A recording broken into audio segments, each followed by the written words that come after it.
হযরত আনাস বিন মালিক রাদিয়াল্লাহু তাআলা বর্ণিত, বুখারী শরীফ হাদিস। শুধু ইবাদত না, মহব্বত হয়।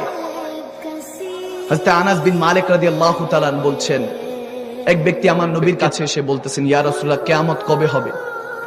কিয়ামত কবে হবে? আমার নবী বলতেছে, তোমার প্রস্তুতি কি? কিয়ামতের কথা জিজ্ঞেস করছো, তোমার প্রস্তুতি কি?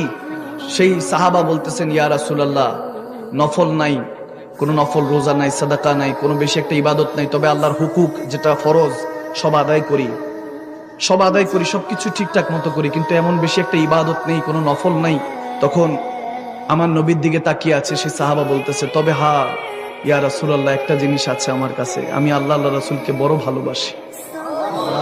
সুবহানাল্লাহ। যখন এটা বলতেছে আমার নবী তখন জালালে চলে আসলেন, আমার নবী শিখাচ্ছেন, বলে, হ্যাঁ তুমি আল্লাহ রাসূলকে ভালোবাসো, তাহলে শুনো, সব সময় মনে রাখবা, যাকে তুমি ভালোবাসো তার সাথে আল্লাহ হাসর রেখেছে। সুবহানাল্লাহ। যদি নবীকে ভালোবাসি, নবীর সাথে হাসর হবে। তো নবীজির সাথে যদি হাসর হয়, আল্লাহ জান্নাত না দিয়ে কি পারবে? হায় হায় হায়, সে নবীকে জানের চাইতে বেশি ভালোবাসুন, প্রাণের চাইতে বেশি ভালোবাসুন।